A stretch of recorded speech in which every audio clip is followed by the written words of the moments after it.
بسم الله الرحمن الرحيم.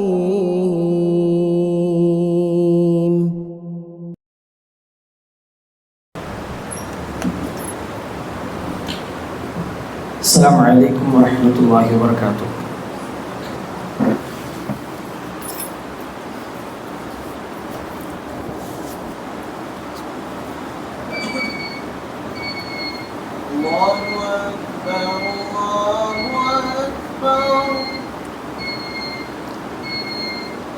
الله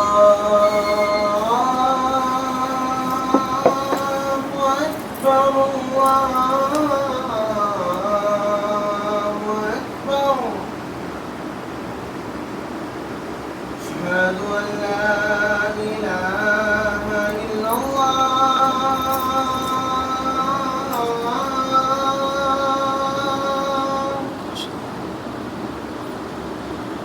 أشهد أن لا إله إلا الله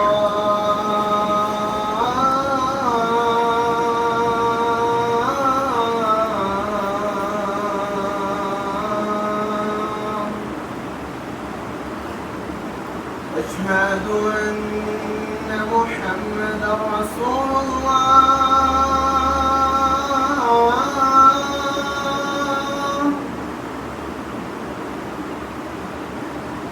أشهد أن محمدا رسول الله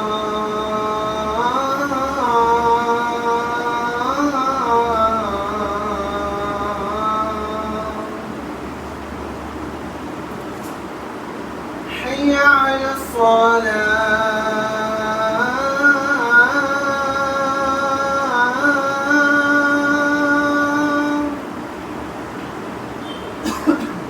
حي على الصلاة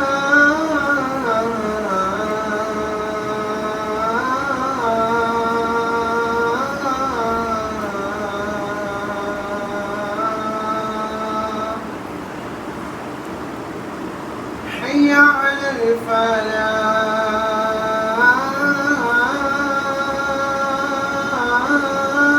الفلاح حي على الفلاح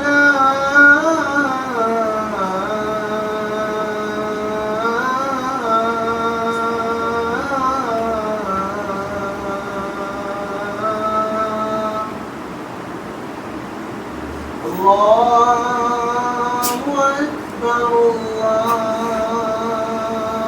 أكبر لا إله إلا الله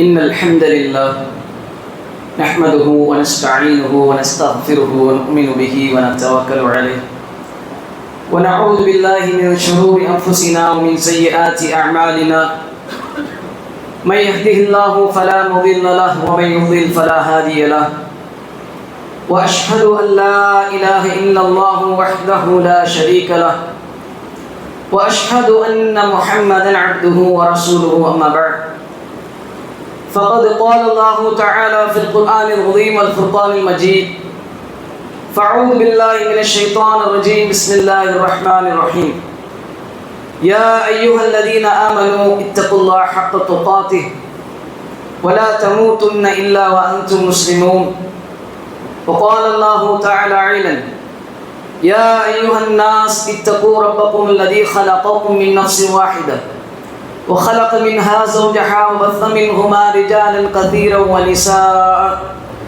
واتقوا الله الذي تساءلون به والأرحام إن الله كان عليكم رقيبا يا أيها الذين آمنوا اتقوا الله وقولوا قولا سديدا يصلح لكم أعمالكم ويغفر لكم ذنوبكم ومن يطع الله ورسوله فقد فاز فوزا عظيما وإن أصدق الحديث كتاب الله وأحسن الحدي حدي محمد صلى الله عليه وسلم وشر الأمور محدثاتها وكل محدثة بدعة وكل بدعة ضلالة وكل ضلالة في النار. அளவற்ற அருளாளன் நிகரில்லா பேரன்புடையோன் எல்லாம் அல்ல அல்லாஹ்வின் திருப்பெயர் போற்றி புகழ் அனைத்தும் அகிலத்தை படைத்து பரிபாலித்து பரிபக்குவப்படுத்தக்கூடிய ஏகநாயகன் அல்லாஹ்விற்கு உரித்தாக்கியவனாக சலாத்தும் சலாமும் ஈருலக தலைவர் நபிகள் நாயகம் ஸல்லல்லாஹு அலைஹி வஸல்லம் அன்னவர்கள் மீதும் அன்னாரது சொல் செயல் அங்கீகாரங்களை தங்கள் வாழ்க்கையில் ஏற்று நடந்த நல்ல தோழர்கள் தோழியர்கள் ஸலஃபு சாலிஹீன்கள் முன் சென்றோர்களில் நல்லோர்கள் இமாம்கள் அறிஞர்கள் அனைவர்கள் மீதும் குறிப்பாக அல்லாஹ் ரப்பல் ஆலமீன் நம் மீது கடமையாக்கிய இந்த ஜும்ஆ தொழுகையை நிறைவேற்ற அவனது இல்லத்திலே ஒன்று கூடியிருக்கின்ற நம் அனைவர்கள் மீதும் இனி வரவிருக்கின்ற நம் எல்லோரின் மீதும் வல்ல நாயனின் வச்சா பெருங்கருணை என்றென்றும் நின்று நிலவட்டுமா. கண்ணியத்திற்குரிய எல்லாம் அல்ல அல்லாஹ்வின் நல்லடியார்களே, அருமை பெரியோர்களே, சகோதர சகோதரிகளே, தாய்மார்களே, அல்லாஹ்வுடைய மகத்தான கிருபையால் புனிதமிக்க ஜும்ஆ தினத்திலே அவனது இல்லத்திலே அவனுடைய கடமையை நிறைவேற்ற இங்கே ஒன்று கொள்ளும் இருக்கிறோம்.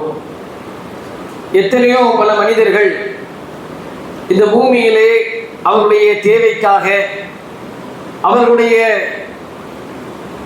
ஆசா பாசங்களுக்கு பின்னால் ஓடிக்கொண்டிருக்கும் பொழுது அல்லாஹ்வுடைய மார்க்கத்திலே ஒரு அங்கத்தினராக அவனுடைய கடமையை நிறைவேற்றக்கூடிய ஒரு முஸ்லிமாக நாம் இருக்கிறோம். அல்ஹம்துலில்லாஹ்.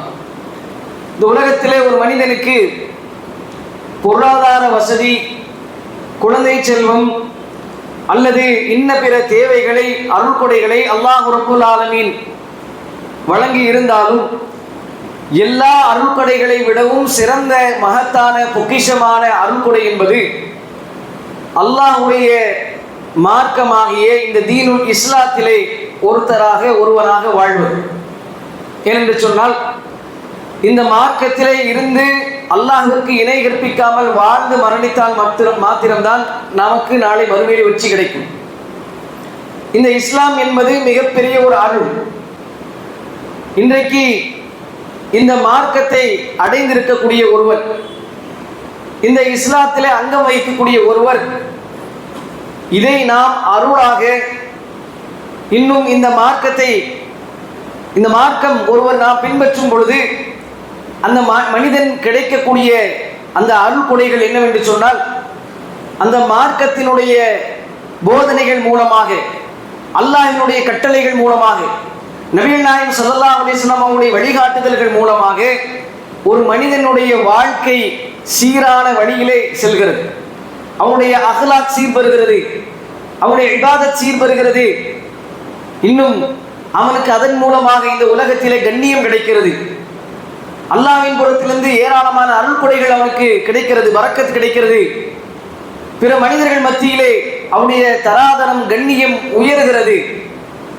அது மட்டுமல்லாமல் இந்த மார்க்கத்தினுடைய போதனைகளை கட்டளைகளை ஏற்று ஹலால் ஹராம் பின்பற்றி வாழ்கின்ற போது நாளை மறுமையிலும் அவனுடைய தரஜா அவனுடைய கண்ணியம் அல்லாஹ்விடத்திலே உயர்கிறது, அல்லாஹ்விடத்திலே வெகுமதிகளும் சொர்க்கமும் கிடைக்கிறது. அப்ப இந்த இஸ்லாமிய மார்க்கம் என்பதை இன்றைக்கு அருளாக நாம் உணரவில்லை. இந்த மார்க்கத்தை நாம் கிடைத்திருப்பதை ஒரு மகத்துவமானதாக நாம் பார்க்கவில்லை. அதனால் தான் இன்றைக்கு இந்த மார்க்கத்தை அதனுடைய கட்டளைகளை பின்பற்றுவதில் இன்றைக்கு பொடுபோக்குத்தனமாக இன்னும் எந்த அளவுக்கு என்று சொன்னால் இந்த மார்க்கத்தினுடைய கடமைகளையும் அகலாக்கையும் வழிகாட்டுதலையும் பின்பற்றாமல் இந்த மார்க்கம் என்று சொன்னாலே பிறர் தவறாக எண்ணுகின்ற அளவிற்கு 10ஓடு 11 தான் என்பது போன்ற ஒரு தோற்றத்திலே இன்றைக்கு வாழக்கூடிய முஸ்லிம்களாக பலர் இன்றைக்கு வாழ்ந்து கொண்டிருக்கிறோம். கண்ணியத்திற்குரியவர்களே, இன்றைக்கு ஒரு மனிதனுக்கு கிடைத்திருக்கக்கூடிய இஸ்லாம் என்பது இந்த இஸ்லாத்தை பல்வேறு விதமாக நாம் அடையாளப்படுத்தலாம். நாம் இன்றைக்கு இந்த மார்க்கத்தை பொறுத்த வரைக்கும் இந்த இஸ்லாம் என்றால் இந்த மார்க்கம் என்பது அல்லாஹ்வுடைய மார்க்கம். அலா லில்லாஹி தீனுல் ஹாலிஸ், இந்த தூய இஸ்லாம் என்பது அல்லாஹ்வுக்கு சொந்தம் என்று நாம் சொல்கிறோம். அது மட்டுமல்ல, இது கண்ணியத்தின் மார்க்கம், இது அமைதியின் மார்க்கம், இது அருளின் மார்க்கம். இப்படியாக பல்வேறு அடையாளங்களை இந்த மார்க்கத்திற்காக நாம் சொல்கிறோம். இது இப்ராஹிமின் மார்க்கம், இப்படி பல்வேறு அடையாளத்தை நாம் சொல்கிறோம். ஆனால் அகிலத்தின் அருள்கொடை நபிகள் நாயகம் ஸல்லல்லாஹு அலைஹி வஸல்லம் அவர்கள் இந்த மார்க்கத்திற்கு முத்தாய்ப்பாக ஒரு வார்த்தையை சொல்கிறார்கள். பல்வேறு பெயர்களை கொண்டு இந்த மார்க்கம் அடையாளப்படுத்தப்பட்டாலும் அல்லாஹ்வுடைய தூதர் இந்த மார்க்கத்திற்கு இன்னொரு பெயர் சூட்டுகிறார்கள், அத்தீனுன் நசீஹா. இஸ்லாம் என்றால் பிறர் நலம் நாடுவது. இஸ்லாம் என்று சொன்னாலே பிறர் நலன் நாடுதல் தான் என்ற ஒரு வார்த்தையை அல்லாஹ்வுடைய தூதருடைய நபிமொழியை நாம் பார்க்க முடியும். கண்ணியத்திற்குரியவர்களே, இந்த மார்க்கம் என்பது ஒரு மனிதன் பின்பற்றும் பொழுது அவன் அளவிலே அவனுக்கு நலவையும் அவனுக்கு கண்ணியத்தையும் அவனுக்கு மறுமையிலே கூலியை மாத்திரம் பெற்றுத் தருவதல்ல. இந்த மார்க்கத்தின் மூலமாக பிறர் நலம் காக்கப்படுகிறது, பிறருடைய அந்த கண்ணியம் பாதுகாக்கப்படுகிறது, பிறருடைய மானமும் பிறருடைய இபாதத்தும் பிறருடைய நலவும் பிறருடைய மறுமை வெற்றியும் ஒருவரின் மூலமாக அந்த மார்க்கம் அவனுக்கு வழிகாட்டிய அடிப்படையிலே பிறர் நலன் நாடுகின்ற பொழுது, அந்த மகத்துவத்தை பேணி பாதுகாக்கின்ற பொழுது பிறருடைய மறுமை வாழ்க்கையும் இம்மையினுடைய கண்ணியமும் சீர்பெறுகிறது என்பதை நாம் புரிந்து கொள்ள வேண்டும். நலன் நாடுதல் அப்படின்னு சொன்னா, இப்ப நலவன் நாம் எதை நினைப்போம்? நமக்கு எந்த கெடுதல் வந்துடக்கூடாது, நமக்கு நன்மையாகத்தான் இருக்க வேண்டும். உலகத்தில் நாம் எந்த ஒரு காரியத்தை செய்தாலும் அதுல குவாலிட்டியான தி பெஸ்ட் குவாலிட்டியா இருக்குன்னு நாம் நினைக்கிறோம், நன்மையாக இருக்கணும்னு நினைக்கிறோம். ஒரு பொருள் வாங்கினா கூட அது நமக்கு எந்த விதத்திலையும் ஒரு குவாலிட்டி இஷ்யூ வந்துடக்கூடாது, நல்ல விஷயமா நல்ல பொருளாக இருக்கணும் என்று நினைக்கிறோம். அதே மாதிரியாக வாங்கக்கூடிய ஒரு பொருளினால் நமக்கு எந்த பாதிப்பும் தீங்கும் நமக்கு வந்துவிடக்கூடாது, நஷ்டமும் இழப்பும் வந்துவிடக்கூடாது, அதனால் நமக்கு பெரிய பொருளாதார இழப்போ மனசங்கடங்களோ வந்துடக்கூடாது என்று நினைக்கிறோம். இப்போ நலவு என்று சொன்னால் நன்மை நாம் அடைந்து கொள்வதோடு மட்டுமல்லாமல் நமக்கு வரவிருக்கக்கூடிய கேடும் கஷ்டமும் நம்மை அணுகக்கூடாது என்று பார்க்கிறோம். ஒரு மூமின் எப்படி பார்ப்பான் என்று சொன்னால், இந்த உலகத்திலும் சரி நாளை மறுமையிலும் இந்த காரியத்தினால் எனக்கு நன்மை கிடைக்கிறதா, அது மட்டுமல்லாமல் நான் செய்யக்கூடிய காரியத்தின் மூலமாக இந்த உலக காரியங்களில் எனக்கு இழப்பு ஏற்படாமல் இருப்பது போன்று நாளை மறுமையிலும் எனக்கு நஷ்டம் வராமல் இருக்கிறதா என்று யோசிப்பார். அப்ப இதுதான் நலவு நலன் எனப்படுகிறது. இதையே பிறர் நலன் நாடுதல் என்று சொன்னால், உனக்கு நீ எப்படி இந்த நலனை நாடுகிறாயோ, நல்லதுதான் கிடைக்கணும், கெட்டதுக்கு நடக்கக்கூடாது, இம்மையிலே மறுமையிலும் உனக்கு நல்லது மட்டுமே நடக்க வேண்டும், பாக்கியம் மட்டுமே நடக்க வேண்டும், எந்த கெடுதியும் எந்த நஷ்டமும் இழப்பும் ஏற்படக்கூடாது என்று நினைக்கிறையோ இதே போன்று பிறருக்கும் நினைக்க வேண்டும். இதை சொல்வதுதான் இஸ்லாம். இதனுடைய வழிகாட்டுதலின் அடிப்படையிலான கட்டமைக்கப்பட்ட ஒரு மார்க்கம் தான் இஸ்லாம். இஸ்லாத்தினுடைய சித்தாந்தங்களை பெரிய அளவுக்கு சொல்ல தேவையில்லை. அல்லாஹ்வுடைய தூதர் ரத்தின சுருக்கமாக சொன்னார்கள், அத்தீனுன் நசீஹா. இஸ்லாம் என்று சொன்னாலே பிறர் நலம் நாடுதல் தான். இதற்குள்ள எல்லா விஷயம் எல்லா பொருளும் வந்துவிடும். கண்ணியத்திற்குரியவர்களே, அல்லாஹ்வுடைய தூதருக்கு அல்லாஹ் கொடுத்த ஒரு சிறப்பு என்னவென்று சொன்னால், மிகப்பெரிய பொருளை மிகச்சிறிய வார்த்தையிலே சொல்லிவிடுவார்கள். அப்படிப்பட்ட ஒரு ஆழமான கருத்தை உள்ளடக்கியது தான் அத்தீனுன் நசீஹா என்று சொல்வது. அப்ப இந்த நலன் நாடுவது என்பது ஒரு சாதாரணமான விஷயம் கிடையாது. இந்த நலன் நாடுதல் என்று சொன்னாலே அந்த மார்க்கத்தை நாம் பின்பற்ற வேண்டும், அதனுடைய போதனைகளை நாம் ஏற்று நடக்க வேண்டும், அது குறித்து நாம் விசாரிக்கப்படுவோம், அதற்காக நாம் கூலி கொடுக்கப்படுவோம். இதுதான் யதார்த்தமான உண்மை. அப்ப இந்த மார்க்கம் என்றால் நலன் நாடுதல் என்று சொன்னால், நமக்கு நலன் நாடுவது போன்று பிறருக்கும் நலன் நாட வேண்டும் என்று சொன்னால், பிறர் நலன் நாடுவது குறித்து நமக்கு கட்டளையிடப்பட்டிருக்கிறது. பிறர் நலன் நாடுவது குறித்து நமக்கு விசாரிக்கப்படும். பிறர் நலன் நாடினால் நமக்கு மறுமையிலே உன்னதமான கூலி கிடைக்கும். பிறர் நலனிலே நாம் கேடு வைத்தால் அதற்கு பாரதூரமான ஒரு விளைவை, ஒரு தண்டனையை நாம் எதிர்கொள்ள வேண்டி இருக்கும். இதெல்லாம் அந்த பொருளிலே இருக்கிறது. சுப்ஹானல்லாஹ், எப்படிப்பட்ட ஒரு மார்க்கம்! ஒரு மனிதன் தான் உண்டு தன்னுடைய வேலை உண்டு என்று மூலையிலே உட்கார்ந்திருக்கும் பொழுது பிறர் நலனை நாட வேண்டும், பிறருடைய உனக்கு போன்று பிறரை நேசிக்க வேண்டும். அப்படி நேசித்தால்தான் உன்னுடைய மறுமையினுடைய கூலி முழுமையாக அல்லாஹ்விடத்தில் கிடைக்கும் என்று சொல்லக்கூடிய ஒரு அழகிய தீன் தான் இந்த இஸ்லாம். கண்ணியத்திற்குரியவர்களே, நாம் இன்றைக்கு அல்லாஹ்வை நம்பிக்கை கொண்டிருக்கிறோம், மறுமையை நம்புகிறோம். நாளை நான் மரணித்த பிறகு என்னை அல்லாஹ் ரப்புல் ஆலமீன் உயிர் கொடுத்து எழுப்புவான். எழுப்பிய பிறகு அல்லாஹ் என்னை விசாரணை மண்டலத்தில் நிறுத்துவான். நிறுத்திய பிறகு என்னுடைய செயல்களை குறித்து அவன் என்ன செய்வான்? கணக்கெடுப்பான். அதிலே நல்லவற்றை பிரிப்பான், கெட்டவற்றை பிரிப்பான். பாவத்திற்கு தண்டனை அல்லாஹ் நாடினால் தருவான். இறைவனுக்கு இணை கற்பிக்காவிட்டால் நாம் செய்யக்கூடிய ஒரு அணு அளவு நன்மையாக இருந்தாலும் அதையும் நாம் அங்கே கண்டுகொள்வோம். அல்லாஹ் அதற்கு கூலியை வழங்குவான். அப்படிப்பட்ட இந்த ஒரு மார்க்கத்திலே அல்லாஹ்வையும் அவனுடைய மறுமையையும் அவனுடைய நீதிமன்றத்தையும் அவனுடைய சொர்க்கத்தையும் நம்பிக்கை கொண்டிருக்கிறோம். மறைவான விஷயங்களை நம்பிக்கை கொண்டிருக்கிறோம், ஈமான் கொண்டிருக்கிறோம். இப்படி யார் நம்பிக்கை கொண்டிருக்கிறார்களோ அவர்கள் தான் முஃமின், அதற்காக செயல்படுகிறார்களோ அவர்தான் முஸ்லிம்.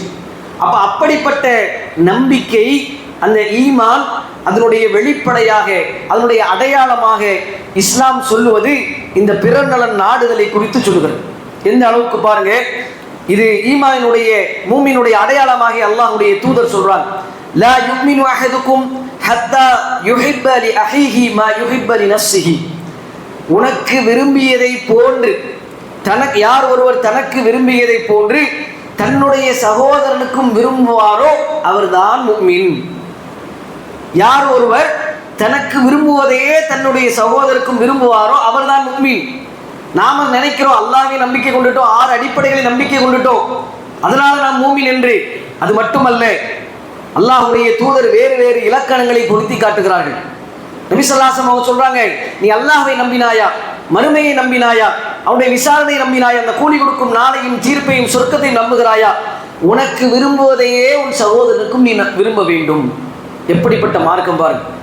உனக்கு ஒரு இடைஞ்சல் என்று சொன்னால் அதை உன் சகோதரனுக்கு நீ அந்த கஷ்டத்தை நீ விரும்பக்கூடாது. உனக்கு ஒரு நலவை நீ விரும்புகிறாய் என்று சொன்னால் அதே போன்ற நலவு தன்னுடைய சகோதரனுக்கும் கிடைக்க வேண்டும் என்று நினைத்தால் நீ நம்பிக்கை கொண்டவன். இல்லை என்றால் நீ முஃமின் அல்ல என்று இந்த மார்க்கம் சொல்லுகிறது. சிம்பிளா ரசூலை இஸ்லாத்தை விட்டு வெளியேற்றக்கூடிய காரியமாக இது பார்க்கப்படுகிறது. ஒருவர் நம்பிக்கை கொண்டவர் இல்லை, முஃமின் அல்ல என்று சொல்ல வேண்டும் என்று சொன்னால் எவ்வளவு பெரிய ஒரு பாரதூரமான ஒரு வார்த்தை. அப்ப எனக்கு விரும்புவதை என் சகோதரனுக்கு விரும்பாம என்னளவிலே நான் மறுமைக்காக நான் 5 நேரம் தொழுதா போதும், நான் பாவங்களிலிருந்து விலகினால் போதும், நான் என் குடும்பத்தை பார்த்தால் போதும் என்று மட்டும் இருந்தால் நீ முஃமின் கிடையாது.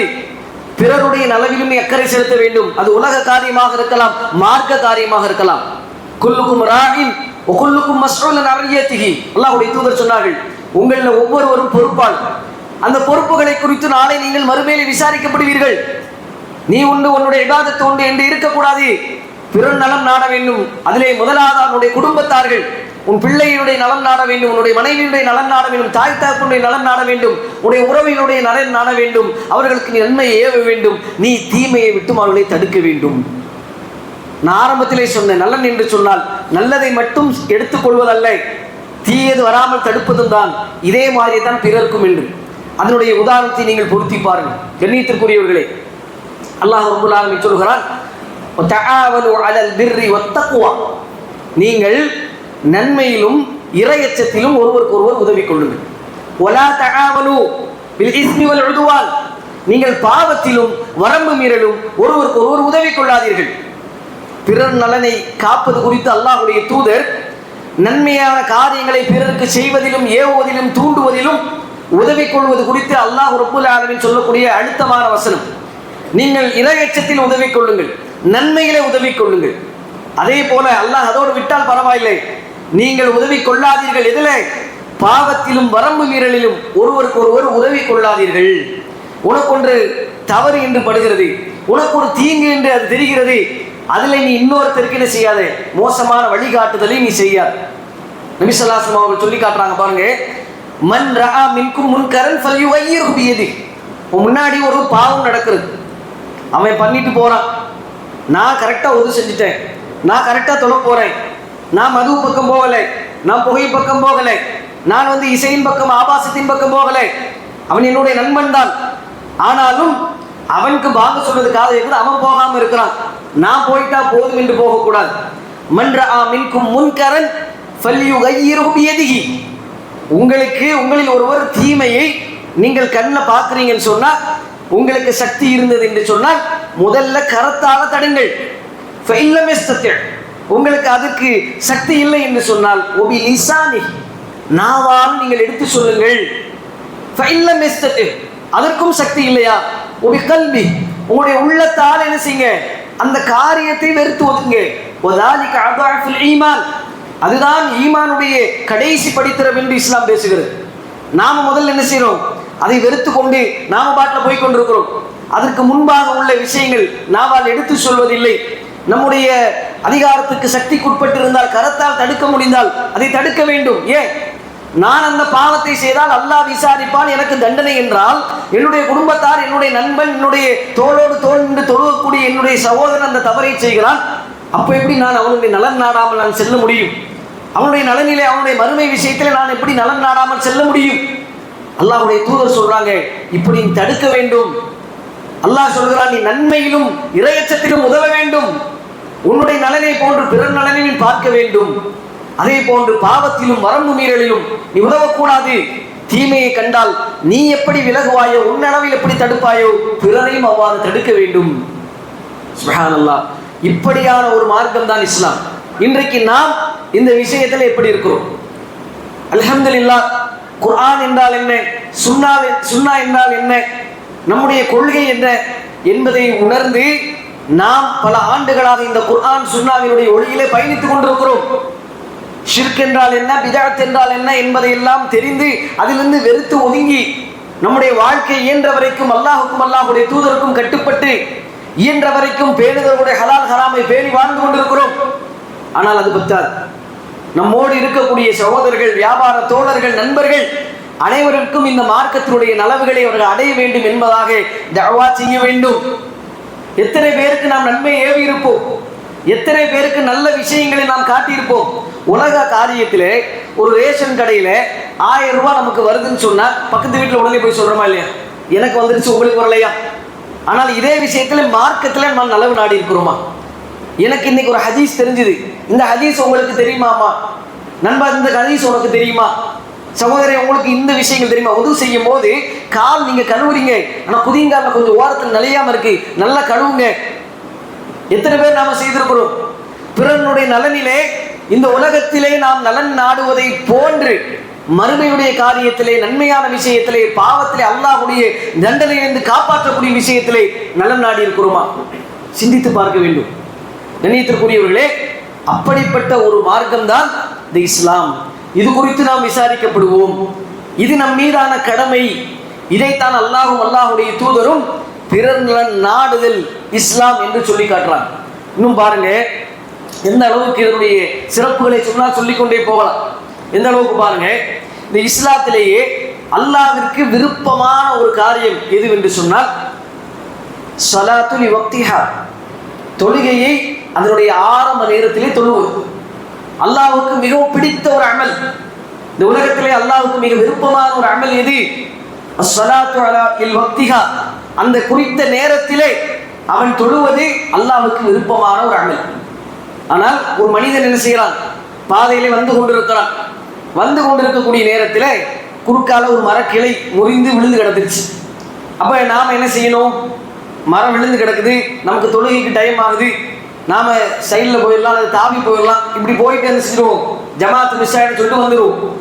ஆனால் ஒரு மனிதன் வருகிறான், அந்த மரக்கிளைகள்லாம் எடுக்கிறான், முட்களை எல்லாம் எடுத்து அப்புறப்படுத்துகிறான், அந்த இடத்தை மாசு அடைந்த அந்த குப்பைகளை எல்லாம் எடுத்து ஓரமாக வைத்து பாதையெல்லாம் இலகுவாக்கி கொடுக்குறான். இப்படி வச்சுட்டு எல்லாம் முடிச்சுட்டு வரும் பொழுது அந்த அமல் வந்து மிஸ் ஆயிடுச்சு. அல்லாஹ்வுக்கு விருப்பமான ஒரு அமல் அடிபட்டு விட்டது. அப்ப இந்த மனிதனை பார்த்து அல்லாஹ் என்ன சொல்லுவானா, ஷக்கரல்லாஹு லஹு வ கஃபர லஹு. அல்லாஹ்வுடைய தூதர் சொல்லி காட்டுறான், ஒரு மனிதனுக்கு தொழுகையை ஆரம்ப நேரத்தை விட்டும் தடுத்து விட்டது. எது தடுத்தது? அவன் இந்த முறிந்த கிளைகளை எல்லாம் சரி செய்து விட்டு நான் நடந்து வரும்போது தாண்டிடுவேன். வயதானவங்க எப்படி தாண்டுவாங்க? கண்ணு தெரியாதவங்க எப்படி வருவாங்க? குழந்தைகள் வந்தா முள்ளுல மிதிச்சிருவாங்களே, கண்ணாடி கிடக்குமே, அல்லது மரத்துல கீழே அந்த முள்ளு கிடக்குமே. ஒரு விலங்கு கால்நடை வந்தால் அது தட்டி விழுந்துச்சு, அதுக்கும் நமக்கு வலிக்கிற மாதிரி தான் அதுக்கும் வலிக்கும். இப்படி பிறர் நலனுடைய அந்த நோக்கத்தோடு பிறனுடைய நலன் நாடுவதற்காக வேண்டி அதற்காக மெனக்கிட்டு அந்த மரங்களை எல்லாம் கிளியர் பண்ணி முள்களை எல்லாம் அப்புறப்படுத்திட்டு வாராரு. அல்லாஹ்வுக்கு விருப்பமான அந்த கடமை நிறைவேற்றுவது தவறிவிட்டது. இதை பற்றி தான் நபி ஸல்லல்லாஹு அலைஹி வஸல்லம் சொல்றாங்க. அவர் மீது அல்லாஹ் ரப்பல் ஆலமீன் அவருக்கு நன்றி பாராட்டுகிறான், அவருக்கு அருள்களை வழங்குகிறான், பாவ மன்னிப்பை வழங்குகிறான் என்று. சுப்ஹானல்லாஹ். அல்லாஹ்வுக்கு விருப்பமான அமலா இருந்தா கூட அந்த இடத்துல அல்லாஹ் எதுக்கு முக்கியத்துவம் கொடுக்கிறான் பாருங்க. என் அடியான் ஏன் இந்த அமலை செய்யவில்லை, எது அவனை தடுத்தது? பிறர் நலன் சிந்தனையோடு ஒரு காரியத்தை அவன் செய்தான். என்ன மாதிரி தான் அவருக்கும் சிரமமா இருக்கும், வயதானவர்களுக்கு சிரமமா இருக்கும், பாதசாரிகளுக்கு, கால்நடைகளுக்கு, குழந்தைகளுக்கு, பார்வையற்றவர்களுக்கு இப்படி சிரமமா இருக்கும் என்பதற்காக அவன் என்ன செஞ்சான்? அதை சரி செய்தான். பிறர் நலம் நாடுவது அல்லாஹ் ரப்பல் ஆலமீன் அவருக்கு அல்லாஹ் செய்கிறான், அருள் பாராட்டுகிறான், அவருடைய பாவங்களை மன்னிக்கிறான் என்பதாக நபி ஸல்லல்லாஹு அலைஹி வஸல்லம் அவங்க சொல்றாங்கன்னு சொன்னார். இந்த பிறர் நலன் நாடுவது எப்பேற்பட்ட காரியம். அதனால தான் நபி ஸல்லல்லாஹு அலைஹி வஸல்லம் அவர்கள் இப்படி ஒரு வார்த்தையை சொன்னார், தீனுன் நஸீஹா. இஸ்லாம் என்றாலே பிறர் நலன் நாடுவதுதான். இன்றைக்கு இப்படியான ஒரு காரியத்தை செய்யும் பொழுது வெளியிலிருந்து பார்க்கக்கூடிய மக்களுடைய நிலை, அவருடைய எண்ண ஓட்டம் எப்படி இருக்கு? இன்னைக்கு பார்த்தாலே முஸ்லிம்களா கொஞ்சம் பயங்கரமானவங்க, முஸ்லிம்களா அவங்க ஒரு மாதிரி இருப்பாங்க. இன்னும் நிறைய மோசமான மீடியாக்களை இன்னைக்கு பார்க்கலாம். நமக்கு எப்பேற்பட்ட பெயர்கள் எல்லாம் அவர்கள் சூட்டுகிறார்கள் என்று. ஒரு பயங்கரவாத மார்க்கம் என்றெல்லாம் இன்றைக்கு பேசும் பொருளாக இன்றைக்கு மாறி இருக்கிறது. இஸ்லாத்தை விமர்சிக்கக்கூடியவர்கள், இஸ்லாத்தின் விரோதிகளால் இன்றைக்கு இந்த மார்க்கம் கலங்கப்படுத்துவதற்கு முதன்மையான வாதம் அவங்களுக்கு என்ன? இஸ்லாம் தீவிரவாதத்தை போதிக்கிறது, இஸ்லாம் பயங்கரவாத மார்க்கம் என்று. கண்ணியத்திற்குரியவர்களே, இதை ஒருத்தர் பார்க்கும் பொழுது இந்த பயங்கரவாதத்துக்கு இடம் இருக்குதான். இதை நீங்க செய்யறீங்க, பள்ளிவாசலுக்கு போற வழியில இது மாதிரியான ஒரு காரியத்தை நீங்க செய்யறீங்க. இதை பார்க்கக்கூடிய பெரிய சமுதாயத்தினுடைய மக்கள் உங்களை பார்க்குறாங்க. அவருடைய உள்ளத்துல எந்த மாதிரியான ஒரு தாக்கத்தை இது ஏற்படுத்தும்? கொஞ்சம் கவனிச்சு பாருங்க. அவர் இஸ்லாத்துக்கு வர்றாரா இல்லையா, அது ரெண்டாவது. அட்லீஸ்ட் இஸ்லாத்தின் மீதான நன்மதிப்பு அதிகரிக்குமா இல்லையா? இஸ்லாத்தின் மீதான அவப்பேர் அவருடைய உள்ளத்தில் அந்த கலங்கம் நீங்குமா இல்லையா? அப்போ பிறர் நலன் நாடுதல் என்ற அந்த ஒரு அடிப்படையை அந்த ஒரு அடியான் பேணுகின்ற பொழுது அவர் இஸ்லாத்துடைய மாண்புகளையும் விழுமியங்களையும் கண்ணியத்தையும் பேணுகிறார். இஸ்லாம் என்றால் என்ன அந்த மகத்துவத்தை உணர்ந்திருக்கக்கூடிய அந்த மனிதர், இஸ்லாம் என்றால் பிறர் நலம் நாடுவதான் என்ற அந்த பொக்கிஷத்தையும் அருளையும் மகத்துவத்தையும் சுமர்ந்து உணர்ந்து பின்பற்றக்கூடிய ஒருவர் அந்த மார்க்கத்துடைய கண்ணியத்தை பேணுகிறார். அல்லாஹ்வுடைய தூதர் எப்பொழுதுமே அவர்களுக்காக தனக்காக என்றைக்குமே பழி வாங்கியது கிடையாது. எப்பொழுது இஸ்லாத்தினுடைய கண்ணியங்கள் சிதைக்கப்படுகிறதோ அப்பொழுது அல்லாஹ்வுடைய தூதர் கடுமையாக ரோஷப்படுவார். அப்படிப்பட்டவர்கள் தான் அல்லாஹ்வுடைய தூதர் என்பதாக அன்னை ஆயிஷா அம்மையார் சொல்லக்கூடிய இந்த ஹதீஸை பார்க்க முடிகிறது. நபி ஸல்லல்லாஹு அலைஹி வஸல்லம் அவங்க ஒரு சந்தர்ப்பத்தில் உஹது யுத்த களத்தில் தாடையெல்லாம் உடைக்கப்பட்டு உட்கார்ந்து இருக்கிறாங்க. உட்கார்ந்து இருக்கும் பொழுது பெரிய அளவுக்கு இஸ்லாமிய படைகள் அடி வாங்கி இருக்குது. அப்ப அங்க வந்து எதிரிகள் வந்து என்ன செய்யறாங்க, கேட்கிறாங்க.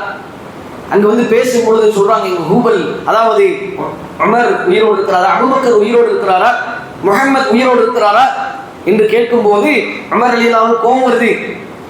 நபி ஸல்லல்லாஹு அலைஹி வஸல்லம் என்ன செய்றாங்க, கண்டுக்காதீங்க, விட்டு அலட்சியப்படுத்துகிறார். அப்பொழுது ஒரு வார்த்தை சொல்லப்படுகிறது, ஹூபல் உயர்ந்து விட்டது என்று சொல்லப்படுகிறது. அவர்கள் அன்றைய காலத்திலே மிகப்பெரிய கடவுளாக வைத்து வணங்கப்பட்ட சிலையின் பெயர் ஹூபல்.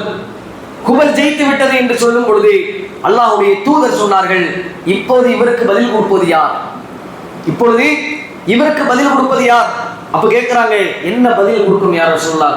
நீங்க அந்த இடத்துல அல்லாஹ் அஸ்ஸ வ ஜல் உயர்ந்து விட்டார் என்று சொல்லியிருக்க கூடாதா அப்படிங்கிறாங்க அல்லாஹ்வுடைய தூதர்.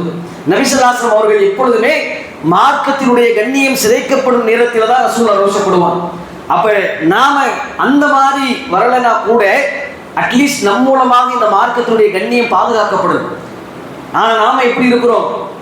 எவன் எப்பேடு கெட்டு போனா எப்படி பிரச்சனை இல்லை, இதனுடைய மார்க்கம் இது ஒரு அருளாவே மதிக்கிறது இல்லை.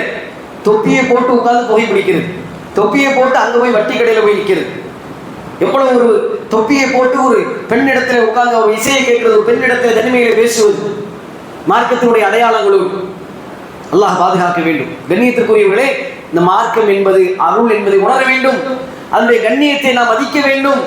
மார்க்கத்தினுடைய கண்ணியத்திற்காக நாம் உழைக்க வேண்டும். அல்லாஹ் ரப்பல் ஆலமீன் இந்த உலகத்திலே அதனுடைய கண்ணியத்தை கொடுப்பான், மறுமையிலும் அதற்குரிய கூலியை தருவான். அப்ப பிறர் நலன் நாடுதல் என்ற ஒரு காரியத்தை செய்யும் போது இஸ்லாத்தின் விரோதிகளாக இருப்பவர்கள். இன்றைக்கு இஸ்லாத்தை எத்தனையோ பேர் அழிக்கிறதுக்காக வராங்க. வரக்கூடிய நேரத்திலே அவர் இஸ்லாத்தினுடைய அந்த பல கொள்கைகளை பார்க்கிறாங்க. அதிலே பிறர் நலம் நாடுதல், விட்டு கொடுத்தல், மன்னித்தல், பெருந்தன்மை மேற்கொள்ளுதல், இப்படியான ஈகை குணம், இப்படியான குணங்களை பார்த்துவிட்டு நமக்கு சொல்லித்தரப்பட்டது வேற, ஆனால் இஸ்லாமியர்கள் செய்வது வேற என்று பார்த்து இஸ்லாத்தின் மீது நன்மதிப்பு வருகிறது. நிறைய பேர் இஸ்லாத்தை நோக்கி வருகிறார்கள். நம் மூலமாக ஒருவர் நேர்வழி அடைவது சாதாரணமான விஷயமா? நபி ஸல்லல்லாஹு அலைஹி வஸல்லம் சொன்னதாக ஹதீர் அலிலா சொல்றாங்க, அலியே ஒரு மூலமாக ஒருவர் நேர்வழி பெற்றால் அது சிகப்பு ஒட்டகங்களை விட சிறந்த கூலி என்பதாக ஹதீர் அலிலா அவர்களுக்கு அல்லாஹ்வுடைய தூதர் சொன்னார் என்று சொன்னால், இந்த இஸ்லாம் என்பது பிறர் நலம் நாடுவது, அதை நாம் பேணி பாதுகாக்க வேண்டும். அது நமக்கு கிடைத்த அருள் பொக்கிஷம். அதை நாம் நடைமுறைப்படுத்தும் பொழுது நமக்கும் இந்த உலகத்தில் கண்ணியம் கிடைக்கும், பிறருக்கும் இந்த இஸ்லாத்தின் மீதான நன்மதிப்பு அதிகமாகும். நாளை மறுமையிலே அல்லாஹ்விடத்திலும் நமக்கு அதற்கான கூலி கிடைக்கும் என்பதை நாம் புரிந்து கொள்ள வேண்டும். அப்ப இந்த மார்க்கத்தை நாம் பின்பற்றி ரசூலுல்லாஹ் பாருங்க, லக்கத் கான லக்கும் ஃபீ ரசூலில்லாஹி உஸ்வத்துன் ஹஸனா லிமன் கான யர்ஜுல்லாஹ வல் யௌமில் ஆখির வ ذكرல்லாஹ கஸீரா. அல்லாஹ் ரப்பல் ஆலமீன் சொல்கிறான், யார் அல்லாஹ்வை நம்புவாரோ, யார் மறுமையை நம்புவாரோ, இந்த தூதரிடத்தில் அழகிய முன்மாதிரி இருக்கிறது. நபி ஸல்லல்லாஹு அலைஹி வஸல்லம் அவர்கள் எப்படி பாருங்க, பிறர் நலம் நாடி இருக்கிறாங்க, தன்னை விடவும் பிறரை முற்படுத்துவாங்க. ஹிரா குகையில ஜிப்ரீல் அலைஹிஸ்ஸலாத்தை பார்த்த பிறகு, இஸ்லாத்துக்கு முன்பாக ரசூலுடைய வாழ்க்கை வரலாறு அந்த இடத்துல பேசப்படுது. பார்த்த பிறகு நடுநடுங்கி போய் வராங்க.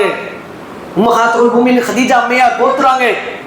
போத்தும் போது சொல்றாங்க, பயப்படுறாங்க, பயப்படாதீங்க, இறைவன் உங்களை இழிவுபடுத்த மாட்டான். நீங்க உங்களை விட பிறரை தான் முன்னுரிமைப்படுத்துறீங்க, பிறருக்காக பாடுபடுகிறீர்கள், பிறருடைய கஷ்டத்தை நீக்கிறீங்க, குடும்பத்தார்கள் ஆதரிக்கிறீங்க, எப்படி உங்களை இறைவன் கைவிடுவான், இழிவுபடுத்துவான் அப்படிங்கிறான். ரசூலுல்லாஹி அலைஹி வஸல்லம் அவர்களுக்கு மார்க்கம் அல்லாஹ் என்றால் யார் என்று அப்படிதான் ஜிப்ரீல் வந்து சொல்றாங்க. அதற்கு முன்பு அவருடைய வாழ்க்கை எப்படி இருந்தது?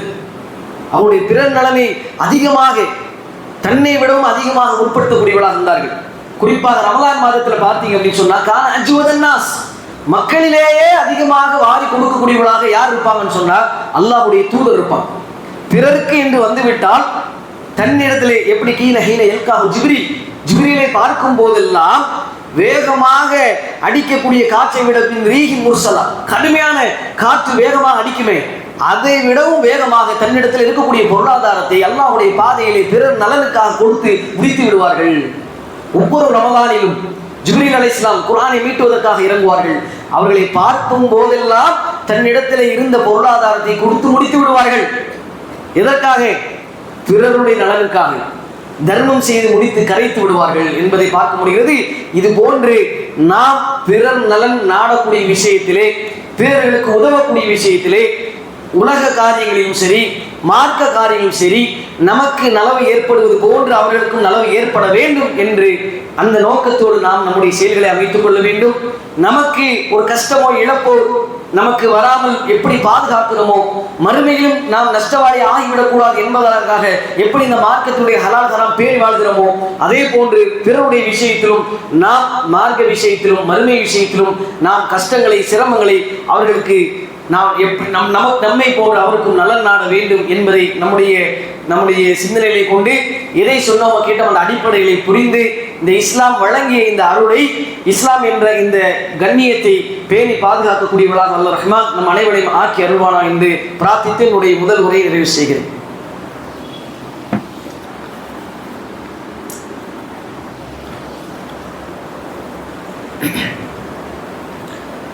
அல்ஹம்துலில்லாஹ் والصلاة والسلام على رسول الله وعلى آله وصحبه أجمعين. اللهم صل على محمد وعلى آل محمد كما صليت على إبراهيم وعلى آل إبراهيم إنك حميد مجيد.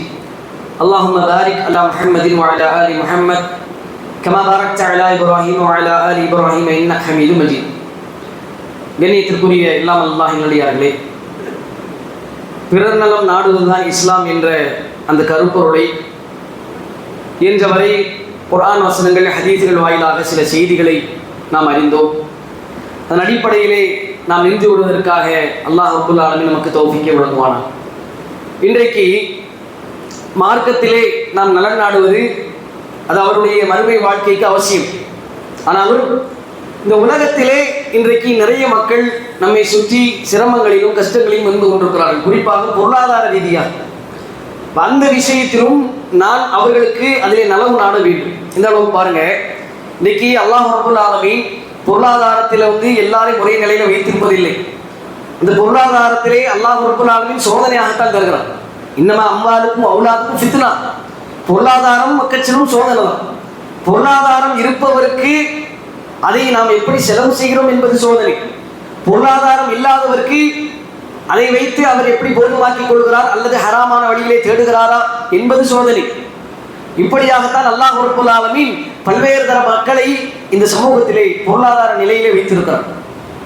பல்வேறு படித்தரங்களில் அல்லாஹ் ரப்பல் ஆலமீன் வைத்திருக்கிறான். குல் இன்ன யர்ஸுகு ரிஸ்கல் லிமன் யஷா, தான் நாடியவருக்கு தாராளமாக்கி கொடுக்கிறான், தான் நாடியவருக்கு சுருக்கி கொடுத்திருக்கிறான். அப்ப இந்த மாதிரியான சூழ்நிலையிலே ஒரு சோதனை வரும்போது, கஷ்டம் வரும்போது மக்கள் என்ன செய்யறாங்க? சிரமப்படுகிறார்கள், கடன் வாங்குகிறார்கள். ஒரு குறிப்பிட்ட நிலையில என்ன செய்யறாங்க அப்படின்னா, கடைசியில் அவர் வழியே இல்லை என்று சொல்லி வட்டியில போய் விடுகிறாங்க. லா ஹவ்ல வலா குவத்த இல்லா பில்லாஹ். பாதுகாக்க வேண்டும்.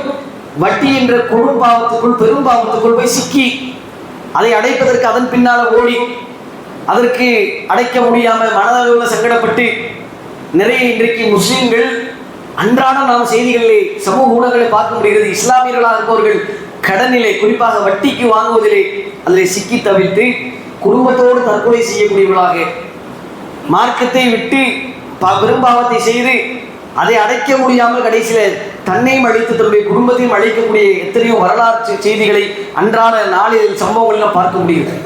அப்ப இதெல்லாம் போவதற்கு காரணம் என்னவென்று சொன்னால், சமூகத்தில் தனவந்தர்கள் இல்லையா, இவர்களுக்கு உதவுவதற்கு யாருமே இல்லையா அப்படின்னு பார்த்தா எல்லாரும் இருக்கிறாங்க. ஆனால் இந்த பொது நலன், பிறர் நலன் என்ற ஒரு அடிப்படையிலே இது ஒன்றாக ஒரு திரட்டப்பட்ட, ஒரு கட்டமைக்கப்பட்ட, ஒரு சிஸ்டமேட்டிக்கான ஒரு விஷயம் அங்கே இல்லை. அதனால தான் இன்றைக்கு பாருங்க, அல்லாஹ்வுடைய கிருபையிலே நம்முடைய ஜமாத்தின் சார்பாக, குறிப்பாக இந்த மஹல்லால பார்த்தீங்கன்னா நம்முடைய மஸ்ஜித் அன்சாரை எடுத்துக்கொள்ளுங்கள். இன்றைக்கு இது மாதிரியாக சிரமப்படக்கூடியவர்கள், வட்டியில் போய் விழுந்து தன்னுடைய வாழ்க்கையிலே சிரமத்தில் போட்டுக்கொள்ளக்கூடாது என்பதற்காக வட்டியில்லா கடன் திட்டம் என்பதை நடத்தியதை நாம் அறிவோம். இந்த வட்டியில்லா கடன் திட்டம் மூலமாக இன்றைக்கு நிறைய கல்வி உதவிகள் நாம் கொடுக்க முடியுது. அவர்கள் நிறைய மக்கள் அதில் பயனடைகிறாங்க. கல்வி அவங்க படிக்கிறாங்க. நிறைய மருத்துவ உதவிக்கான கோரிக்கை வருகிறது. அவ்வப்போது அவர்கள் என்ன செய்கிறாங்க? வட்டிக்கு வாங்குவதற்கு பதிலாக இது மாதிரியா வட்டியில்லா கடன்களை வந்து நம்ம இடத்துல அணுகும் பொழுது அவர்களுக்கு அந்த மருத்துவ உதவி குறிப்பான நேரத்தில், குறித்த நேரத்தில் கிடைத்து விடுகிறது. இன்னும் பல குடும்ப பெண்கள் கணவனை இழந்தவர்கள் கஷ்டப்படக்கூடிய நேரத்தில் திடீர் செலவுகள், திடீர் அவசர நிலை ஏற்படும் போது இது மாதிரியாக வட்டியில்லா கடனை வாங்குகின்ற பொழுது அவர்களுக்கு அது பயன் தரக்கூடியதாக இருக்கிறது. ஆனாலும் நாம் என்னதான் ஒருபுறம் இப்படி மக்களிடத்தில் அறிவிப்பு செய்து நாம் இப்படி திரட்டி கொடுத்தாலும் தொடர்ச்சியாக நம்ம இடத்துல கடிதங்கள் வந்து கொண்டே இருக்கிறது. ஒவ்வொரு வாரமும் சரி, அன்றாடம் நமக்கு இந்த ரிக்வஸ்ட் வந்துக்கிட்டு தான் இருக்குது. கல்வி உதவிக்கு வேணும், மருத்துவ உதவிக்கு வேணும், எங்களுக்கு வேறு வேறு தேவைகளுக்காக வேண்டும், இப்படி திடீர் என்று உதவி தேவைப்படுகிறது, திடீர் செலவுகள். அப்போ நாங்கள் என்ன செய்யறது அப்படிங்கும்போது இது மாதிரி நாங்கள் வட்டி இல்லாமல் கடன்கள் வழங்குகிறோம் என்று சொல்லும் போது நம்ம இடத்துல கோரிக்கைகள் வந்து குவிந்த வண்ணம் இருக்கிறது. ஆனால் அதற்கான நிதி திரட்டப்பட்டிருக்கிறதா இல்லை. இது எப்பொழுது திரட்டப்படும் என்று சொன்னால், நாம் ஒவ்வொருவரும் பிறருடைய அந்த சங்கடங்களை, சிரமங்களை, பிறர் நலன் நாடுதல் என்ற நோக்கோடு இதற்காக நாம் முன்வந்து கொடுக்கக்கூடிய 50, 100, 500, 200 இந்த மாதிரி காசுகள் மூலமாகத்தான் இந்த மகத்தான சேவை நடக்கிறது என்பதை நாம் புரிந்து கொள்ளும். முதலாவது நாம் வந்து எடுத்த உடனே இந்த பள்ளிவாசலிருந்து ஒவ்வொரு செங்கலை பேர்த்து கொடுக்க முடியாது. மக்கள் இங்கே வரக்கூடியவர்கள் அல்லாஹ்விடத்திலே நன்மை எதிர்பார்த்து அல்லாஹ்வுக்காக அழகிய கடனாக யார் இந்த தொகைக்கு வேண்டி பிறர் நலன் நாடுதல் என்ற நோக்கத்தோடு கொடுக்கிறோமோ அதிலிருந்து தான் இந்த மக்களுக்கு பிறர் நலன் நாடக்கூடிய இந்த அழகிய கடன் என்ற பணி திட்டம் சிறப்பாக செயல்படுகிறது, செயல்படுத்த முடியும் இன்ஷா அல்லாஹ். அப்படி என்று சொன்னால் நம் மீதான பொறுப்பு இந்த வகைக்காக பிறர் வட்டியிலே போய் விழுந்து விடக்கூடாது. என்னுடைய சகோதரன் வட்டியிலே விழுந்து பெரும்பாவியாக இந்த உலகத்திலும் சோதனையை சந்தித்த நாளை மறுமையிலே அல்லாஹ்விடத்திலும் பாவியாக நின்று விடக்கூடாது என்ற நலன் நாடக்கூடிய ஒரு நோக்கத்தோடு இந்த வகைக்காக நாம் அதிகம் உதவ வேண்டும். இன்ஷா அல்லாஹ் இந்த வார ஜும்ஆ வசூல் கூட அந்த வட்டியில்லா கடனுக்காகத்தான் எடுக்கிறோம் என்பதை நாம் உணர்வோம். அதுக்காகத்தான் இன்றைக்கு இது மாதிரியான விஷயங்களை நம் மக்கள் மத்தியிலே நினைவுபடுத்த வேண்டியிருக்கிறது. வதக்கிர் ஃபைன்ன திக்ரா தன்ஃபஉல் முஃமினீன். அல்லாஹ் ரப்பல் ஆலமீன் சொல்கிறான், மூமின்களுக்கு நீங்கள் உபதேசம் செய்யுங்கள், அது பலனளிக்கும். கண்ணியத்துக்குரியவர்களே, இன்னைக்கு பாருங்க, அல்லாஹ் ரப்பல் ஆலமீன் அல்லாஹ்வுடைய தூதர் சொல்லி காட்டுறாங்க, யார் ஒரு மூமினுடைய உலக கஷ்டம் நீங்குவதற்கு உதவி செய்கிறார்களோ, முஸ்லிம் பதிவு செய்யப்பட்ட செய்தி, அல்லாஹ் நாளை மறுமையிலே அவருடைய மறுமை நாளிலே அவருடைய கஷ்டத்தை ஒன்றை இலகுவாக்குவான். சுப்ஹானல்லாஹ். இன்றைக்கு உலகத்திலே ஒருவருடைய சிரமத்தை இலகுபடுத்துவதற்காக பிறர் நல நாடும் நோக்கோடு நம்மால் முடிந்த ஒரு ஒத்துழைப்பை செய்யும் போது அல்லாஹ் நாளை மறுமை நாளிலே யாரும் காப்பாற்ற முடியாத ஒரு நாள்,